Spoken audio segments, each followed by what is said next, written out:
গল্পের শুরুতে আমাদের হারকিউল পয়রোকে দেখানো হয়, যে জেরুসালেম এ নিজের ছুটি কাটাচ্ছে। ব্রেকফাস্টের জন্য সে 2টি ডিম অর্ডার করেছে। ইতিমধ্যে দেখানো হয় মানুষের জমায়েত, সেখানে একটা সমস্যার সৃষ্টি হয়েছে। আসলে চার্চ থেকে একটা পবিত্র রেলিক চুরি হয়ে গেছে। তাই তারা ডিটেকটিভ পয়রোকে এনেছে যাতে সে চোরকে ধরিয়ে দিতে পারে। তবে পয়রো আগে থেকেই জানে যে কে চুরিটি করেছে। ইতিমধ্যে সেখানে সব ধার্মিক গুরুদের উপরে চুরির দোষ পড়েছে। পয়রো পুলিশ চিফ ইন্সপেক্টরকে চোর প্রমাণ করে দেয়। আসলে সেই পুলিশ চিফের জুতোর শোল ছিল শক্ত, তাই সেই স্থানে যেখানে চুরি হয়েছিল সেখানে তার জুতোর ছাপ রয়ে গেছে, যা দেখে পয়রো বুঝে যায় কে চুরি করেছে।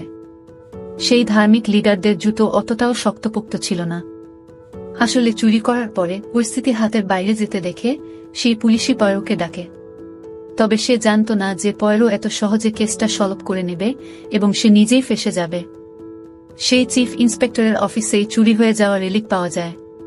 তারপর পয়রোকে দেখানো হয় যে ডিসাইড করেছে যে তার এসব তদন্তের থেকে একটু ব্রেক দরকার। এরপর আমরা একজন মানুষকে দেখতে পাই যার নাম হচ্ছে জন, যে একজন ডাক্তার, এবং আর একটি মেয়েকেও দেখানো হয় যার নাম হচ্ছে ম্যারি। সে একজন গভর্নেস। পয়রো তার ডিটেকটিভ ক্ষমতা দিয়ে বলে দেয় যে ম্যারি কোথা থেকে এসেছে এবং সে কোথায় যাচ্ছে। ম্যারি এটা শুনে একেবারেই অবাক হয়ে যায়। তারা চলেছে ইস্তানবুলের উদ্দেশ্যে একটি বোটে করে, যেখানে আমরা জন ও ম্যারিকে নিজেদের মধ্যে কিছু কথা বলতে শুনি। ম্যারিকে একটু চিন্তিত দেখায়। সে বলে তাদের একটা কাজ করা এখনো বাকি রয়েছে এবং সেই কাজটা শেষ না হওয়া অবধি সে শান্তি পাবে না। পয়রো এই কথাগুলো শুনতে পায়। তারপর তারা ইস্তানবুলে গিয়ে পৌঁছায়, যেখানে পয়রো তার পুরনো বন্ধু বুকের সাথে সাক্ষাৎ করে। বুক হচ্ছে ওরিয়েন্ট এক্সপ্রেসের একজন ডাইরেক্টর। ওরিয়েন্ট এক্সপ্রেস হচ্ছে একখানা ফাস্ট ট্রেন। বুক পয়রোকে আমন্ত্রণ জানায় তাদের ট্রেনে ট্রাভেল করার জন্য।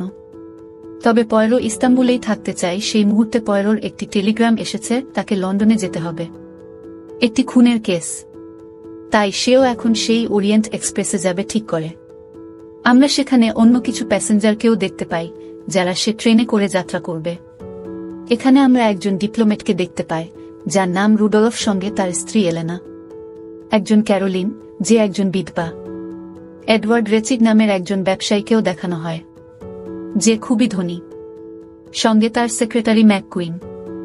এছাড়াও সেখানে রয়েছে রাশিয়ান রাজকুমারী ড্রাগমিরভ ও তার চাকরানী মিস স্মিথ। এছাড়াও রয়েছে আরও অনেকেই। এরপর ট্রেনটি যাত্রা শুরু করে। এরপর সেই ধনী ব্যবসায়ী ট্রেনে একটি হুমকি চিঠি পায়। প্রথমে সে নিজের চাকরকেই সন্দেহ করে এই নিয়ে। পরদিন সকালে ট্রেনের কন্ডাক্টর পেরিমিকেল পয়রোকে ব্রেকফাস্ট দিয়ে যায়। এবার ও পয়রো ডিমের সাইজ মেপে দেখে। এরপর বুককে দেখানো হয় যে তার প্যাসেঞ্জারদের ওয়াইন দিচ্ছিল।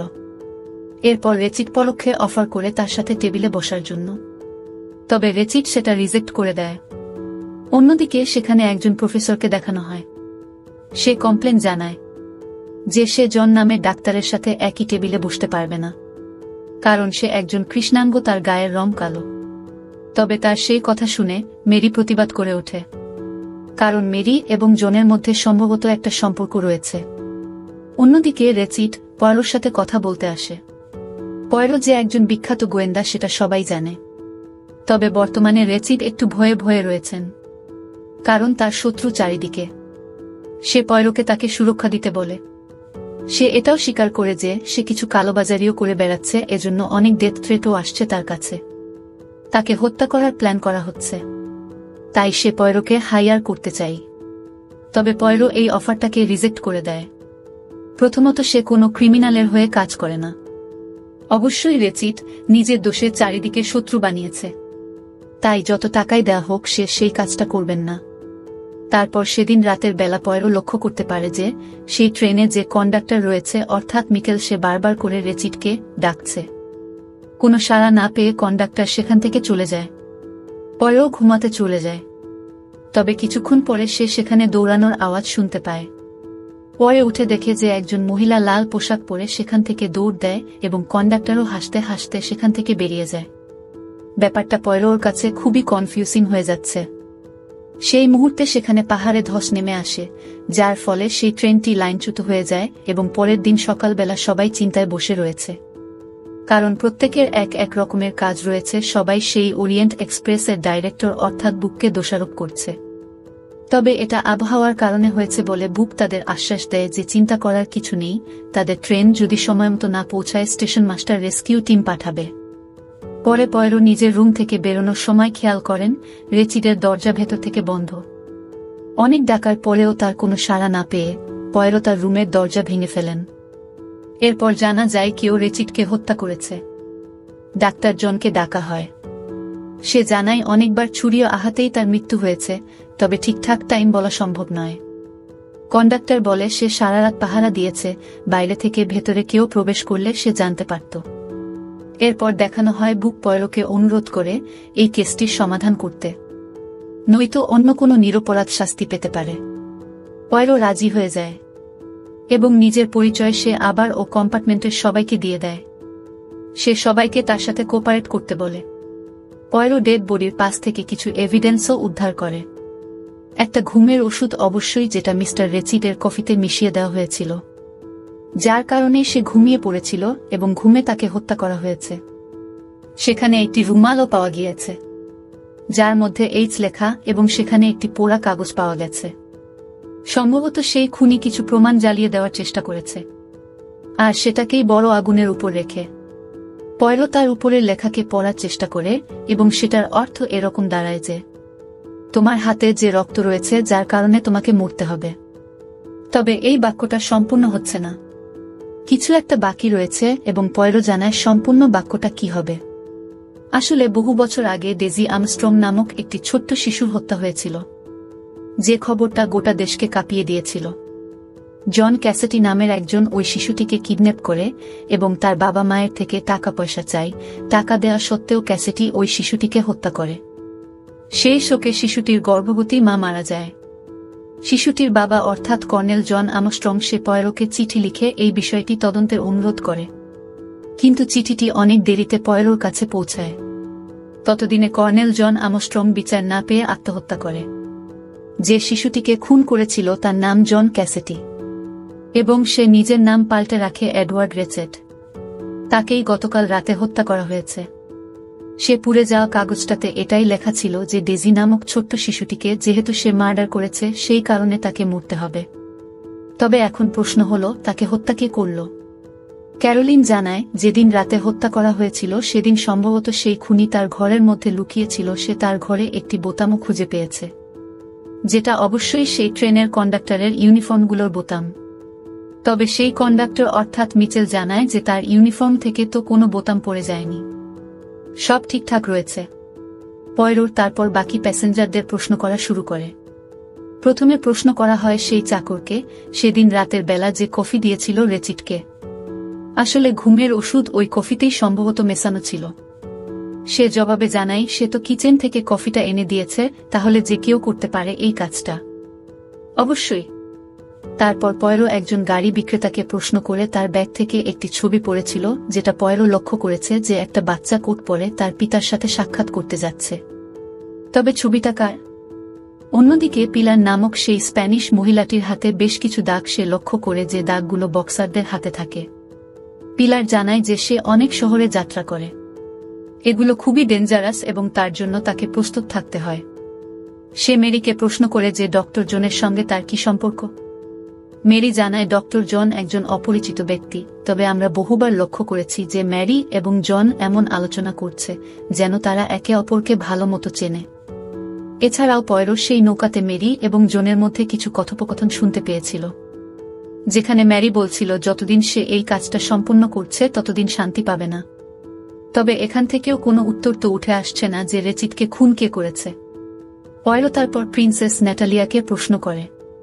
পয়রো ডেইজি আর্মস্ট্রং নামক বাচ্চাটার খুনের ব্যাপারে তাকে জানায়, যেটার ব্যাপারে সেই প্রিন্সেস জানে বাচ্চাটার মায়ের নাম ছিল সোনিয়া এবং তার মা ছিল লিন্ডা এলেন, একজন বিখ্যাত অভিনেত্রী। তাকে ন্যাটালিয়া ভালো মতো চিনত, তবে বর্তমানে সে এখন কোথায় আছে সেটা কেউ জানে না। তারপরও পয়রো ন্যাটালিয়ার যে চাকরানিক ছিল তাকে কিছু প্রশ্ন করে এবং জানতে পারে গতকাল রাতে আরও একজন কন্ডাক্টর ছিল, কিন্তু গোটা ট্রেনে তো একজনই কন্ডাক্টর। তারপর সব যাত্রীদের ব্যাগ, সুটকেস চেক করা হয়। শেষে সেই ডিটেকটিভ পয়রোর সুটকেস থেকেই নকল কন্ডাক্টর এর চাবি ও ইউনিফর্ম পাওয়া যায়। ওই ইউনিফর্মের পারফিউমের গন্ধে পয়রো বুঝে যায় এটা রেচিড এর সেক্রেটারির। পয়রো রেচিড এর সেক্রেটারি ম্যাকুইন এর কাগজপত্র ঘেটে দেখে। তখন সে একজনকে গা ঢাকা দিয়ে পালাতে দেখে। পয়রো তাকে ধরে ফেলে। আসলে ম্যাকুইন রেচিডের ব্যবসায়িক কাগজপত্রে অনেক গোলমাল করে টাকা সরাচ্ছিল। সে পয়রোকে জানায় রেচিডের কালো টাকা থেকে সে নিজে অনেক টাকা সরিয়েছে ঠিকই, কিন্তু সে রেচিডকে হত্যা করেনি। সেই সময় ডক্টর জন সেখানে চলে আসে এবং জানায় যে ম্যাকুইন গতকাল রাতে মানে সেদিন রাতে তার সাথে উইস্কি খাচ্ছিল, তাই অবশ্যই সে খুনটা করেনি। তারপর পয়রো ডক্টর জনকে প্রশ্ন করতে থাকে। পয়রো জানায় মৃতদেহের পাশে একটা পাইপ ক্লিনার পাওয়া গেছে আর একমাত্র সেখানে জনই পাইপ দিয়ে স্মোক করে। তবে জন জানায় যে সে ডাক্তার, যার কাজ মানুষকে বাঁচানো, মানুষকে হত্যা করা নয়। তবে পয়রো তখন তাকে পাল্টা প্রশ্ন করে যে সে ডাক্তার হলো কি করে। আসলে সালটা ছিল 1934, যে সময় মানুষের গায়ের রং নিয়ে চরম ডিসক্রিমিনেশন হতো। তখন জন জানায় যে সে একজন সৈনিক ছিল, একজন শার্প শুটার, এবং তার এই যোগ্যতার জন্যই মেডিকেল কলেজে সে চান্স পেয়ে যায়। তারপর আবার পয়রো ম্যাকুইনকে প্রশ্ন করা শুরু করে এবং জিজ্ঞেস করে যে সে কেন ল নিয়ে পড়াশোনা করা শুরু করল।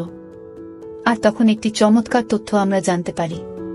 ম্যাকুইনের পিতা ছিলেন একজন ডিস্ট্রিক্ট অ্যাটর্নি, যার ওপর দায়িত্ব পড়েছিল সে ডেইজি আর্মস্ট্রং এর কেসটা নিয়ে, অর্থাৎ যেই বাচ্চাটাকে কিডন্যাপ করা হয়েছিল সেই কেসটা। তার পিতাকে জোর করে প্রেসার করা হয়েছিল এই দোষটা একটি নিরীহ মানুষের উপর দিয়ে দেওয়ার জন্য। আর সেই নিরীহ মানুষ ছিল সুজেন নামক একজন নার্স। সুজেনের উপর সম্পূর্ণ দোষ চলে যায়, তবে সে তো দোষ করেনি, যার কারণে সে পুলিশ কাস্টডিতে সুজেন আত্মহত্যা করে। তবে আসল সত্যটা যখন বের হয় যে সুজান সেই খুনটা করেনি, তখন সেই ডিস্ট্রিক্ট অ্যাটর্নিকেই দোষারোপ করা হয়। ফলে ম্যাকুইনের বাবার ক্যারিয়ার পুরোপুরি নষ্ট হয়ে যায়। তাই সে রেচিডকে হত্যা করতে চেয়েছিল, তবে এটা সে করেনি। তখনই ক্যারোলিনের চেঁচানোর আওয়াজ শোনা যায়। কেউ তাকে ছুরি দিয়ে হত্যা করার চেষ্টা করেছে। এরপর ঠিক হয় রাতটা সবাই একসাথে থাকবে, কেউ কারো ব্যক্তিগত কেবিনে যাবে না। এরপর পয়রো রুডলফ এবং তার স্ত্রী এলেনার সাথে পড়ে কথা বলতে যায়। পয়রো লক্ষ্য করে যে পাসপোর্টে এলেনার নামের জায়গাটা কিছুটা মোছা রয়েছে। এলেনকে দেখেও মনে হয় সে নেশায় রয়েছে, কারণ এলেনা সেই বারবিটল নামক ড্রাগসটা নেয়। সেটা ছাড়া সে ঘুমাতে পারে না। পয়রো কিছু অজানা তথ্য বের করে।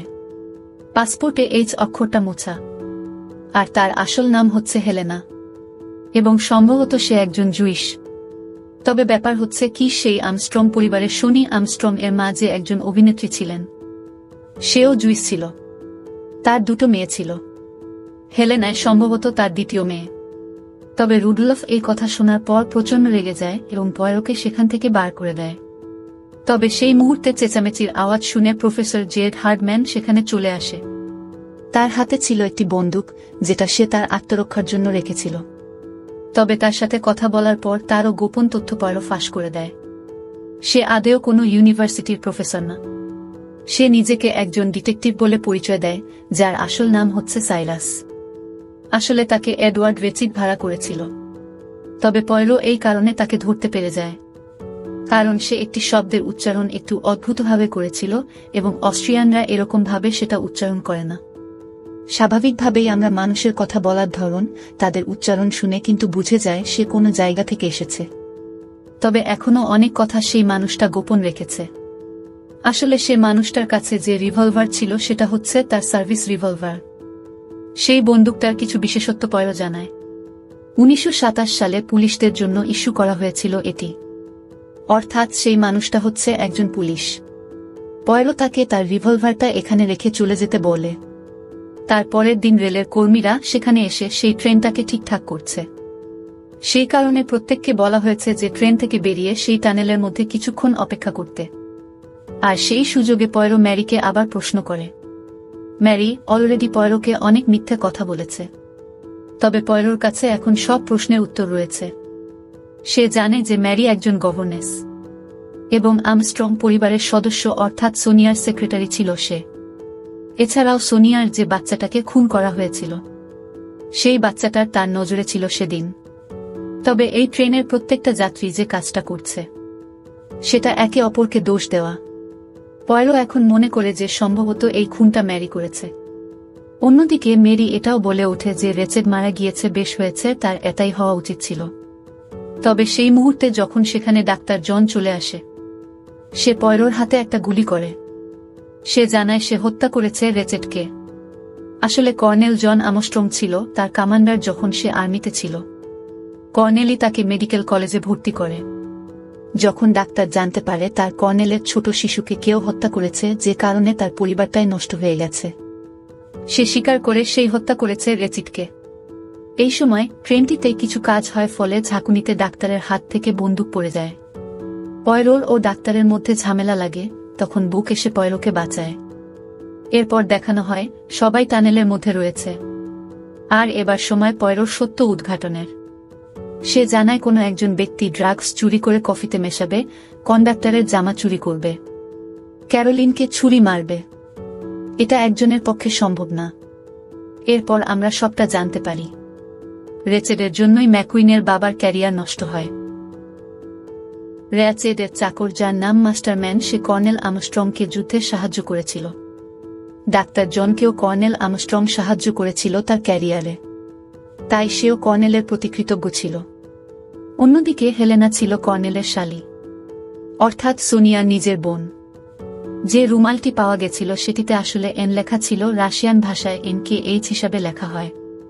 রুমালটি ছিল সেই প্রিন্সেস ন্যাটালিয়ার। ন্যাটালিয়া ছিল সেই শিশুটির গড় মাদার যাকে হত্যা করা হয়েছিল। আর ন্যাটালিয়ার চাকর আগে আমস্ট্রং পরিবারের কুক ছিল। এরপর সেই ধার্মিক মেয়েটিকে দেখানো হয়। সে আসলে সেই দিন রাতে, যেদিন বাচ্চাটির কিডন্যাপ হয়, তার দায়িত্বে ছিল।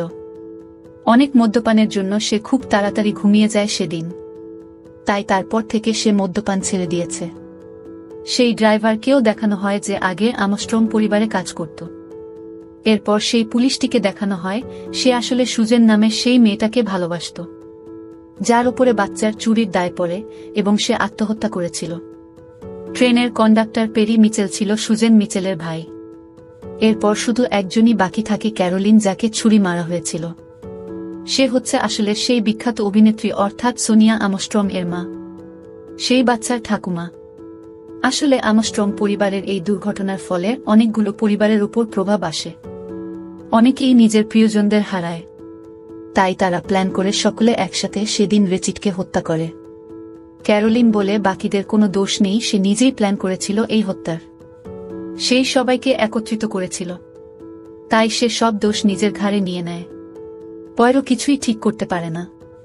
সবাই দোষী, এটা যেমন ঠিক তেমনি প্রতিটা পরিবারই আঘাত পেয়েছে। পয়রো তাদের বন্দুক দিয়ে তাকে হত্যা করতে বলে। সে বলে সে সবাইকে সত্যটা জানিয়ে দেবে, কিন্তু ক্যারোলিন বন্দুক নিয়ে নিজেই নিজেকে গুলি করতে যায়। পয়রো বুঝে যায় এরা নিজেদের প্রতিশোধ নিয়ে নিয়েছে, অন্য কাউকে এরা মারতে চায় না। এই প্রথমবার পয়রো নিজের এথিক্সের কাছে হেরে যায়। খারাপ, ভালো, অপরাধ, নিরপরাধ, সে কিছুই ঠিক করতে পারে না তখন। এরপর ট্রেনটি নিজের গন্তব্যস্থলে পৌঁছায়। পয়রো পুলিশকে মিথ্যা বলে এবং সবাইকে বিদায় জানায়। এরপর একজন পুলিশ এসে পয়রোকে জানায় তাকে একটা কেসের জন্য ইজিপ্টে যেতে হবে। আর এখানেই গল্পের শেষ হয়।